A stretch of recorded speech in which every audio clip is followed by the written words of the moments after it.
ছোট্ট ভাগিনার আজকে জন্মদিন আর সেখানে যাচ্ছি 7 সমুদ্র 13 নদী পার করে। আমি সুন্দর করে রেডি হয়ে নিছি, সাথে আমার হাজবেন্ড, আমার আম্মু, আমরা তিনজন মিলেই যাচ্ছি দাওয়াতে। বছরের শেষের এই কয়েকটা মাসেই মনে হয় সবার বার্থডে। বাসা থেকে বের হওয়ার সময় দেখি টিপ টিপ করে বৃষ্টি পড়তেছে।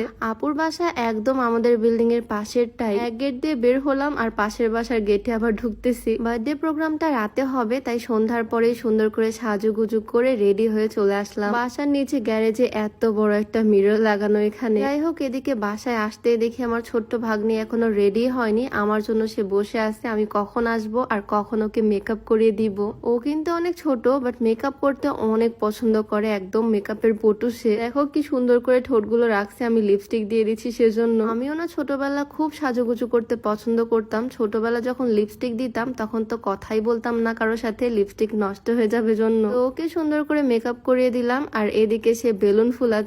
হ্যাপি বার্থডে পিছনের ব্যাকগ্রাউন্ডটা সবকিছু সে নিজেই রেডি করতেছে। সবকিছুই অলমোস্ট রেডি। আর এই হচ্ছে আমাদের বার্থডে বয়। এ তো একদম বিন্দাস চিল। এদিকে তার বার্থডে পিছনের ব্যাকগ্রাউন্ড সাজানো হচ্ছে এই হ্যাপি বার্থডে লেখা দিয়ে। আর এখানে হচ্ছে বার্থডে কেক। দুইটা কেক আছে এখানে, একটা হচ্ছে স্পাইডারম্যান থিমের আর একটা ফুটবল থিমের। দুইটা জিনিসই বার্থডে বয়ের অনেক বেশি পছন্দ, সেই জন্যই এই থিমের দুইটা কেক করা। কেকগুলো কিন্তু একদম হোমমেড, নামিরাজ কিচেন হাউস ফেসবুক পেজের কেক এগুলো। রাজশাহীতে যারা সুন্দর সুন্দর হোমমেড কেক চাও তারা চাইলে এই পেজের সাথে যোগাযোগ করতে পারো। ডেসক্রিপশনে আমি পেজটা মেনশন করে দিব। তো প্রথমেই বড় স্পাইডারম্যানের কেকটা তারা কাটবে। বাচ্চা কাচ্চা সবাই চলে গেছে কেকের কাছে, ওরা তো নিজেদের বার্থডে কেক নিজেরা খাওয়া নিয়ে ব্যস্ত। আর তারপর ফুটবল থিমের সেকেন্ড কেকটাও কাটা হলো। আর এখানে ছোট বাবুটা তার ভাইকে খাইয়ে দিচ্ছে কেক। ভাই বোনের কি ভালোবাসা। আর কেক কাটার পর একের পর এক গিফট আনবক্সিং করতেছে সে। আজকে আমি কোনো গিফটই আনতে পারিনি ওর জন্য, একদম তাড়াহুড়ার মধ্যে আসছি। কালকে বাজারে গিয়ে খুঁজে দেখতে হবে ওর জন্য কি গিফট নেওয়া যায়। ওরা তো এসব গিফট পেয়ে অনেক বেশি খুশি। তারপর আমি চলে আসলাম সোজা রান্নাঘরে। এসে দেখি আপু সবার জন্য খাবার রেডি করতেছে। আপু নিজের হাতে চটপটি বানাইছে।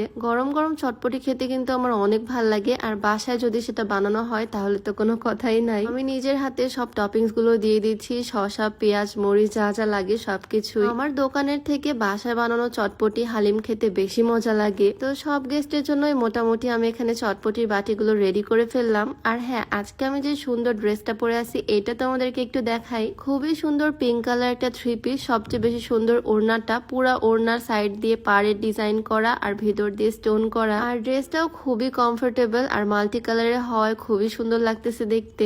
এই সুন্দর ড্রেসটা তোমরা পেয়ে যাচ্ছ exclusive fashion corner Facebook page থেকে। তাদের পেজটা আমার ডেসক্রিপশনে মেনশন করে দেওয়া থাকবে, চাইলে ভিজিট করে আসতে পারো। আজকে বার্থডে মেনুতে আছে চটপটি, মিষ্টি আর বিরিয়ানি। চটপটি গুলো তো আমি সুন্দরভাবে রেডি করে ফেললাম। আর গেস্টদের জন্য এখন মিষ্টি সাজাবো। আপু তো আজকে অনেক ব্যস্ত, তাই আমিও একটু হেল্প করতেছি কাজের। ছোট একটা ভাগিনার বার্থডে বলে কথা। প্লেটের মধ্যে একদম সাজিয়ে সুন্দর করে ফুলের মতো করে মিষ্টি গুলোকে রাখলাম। দেখো সুন্দর লাগতেছে না অনেক। আর কেক গুলো পিস পিস করে কাটা হয়ে গেল, এগুলোও যাবে গেস্টদের জন্য। আর এই হচ্ছে আমার আপুর হাতে স্পেশাল বিরিয়ানি। বিরিয়ানি গুলো প্লেটে প্লেটে সার্ভ করে নিয়েছি। তবে সবার প্রথমের প্লেটটা হচ্ছে আমার হাজবেন্ডের, একদম স্পেশাল করে দিলাম লেবু সাথে শসা সবকিছু নিয়ে সাজিয়ে ফেললাম। বাহিরে অনেক বৃষ্টি হচ্ছে, তাই আমি ওকে বারবার বলতেছি তাড়াতাড়ি খেয়ে নাও, খাওয়া দাওয়া শেষ করে আমরা বাসায় যাব। বিরিয়ানি দেখে জাস্ট দেখো ওর মুখে কি সুন্দর হাসি। আমরা দুজনই না বিরিয়ানি অনেক বেশি পছন্দ করি। খাওয়া দাওয়া শেষে জাস্ট একটু বেলকনিতে আসলাম বাহিরের অবস্থা কি দেখার জন্য। আর নিচের অবস্থা দেখে আমি তো পুরাই অবাক। রাস্তা পুরাটা একদম ডুবে গেছে। আমি জাস্ট ভাবতেছি এখন বাসায় যাব কিভাবে এই রাস্তা দিয়ে।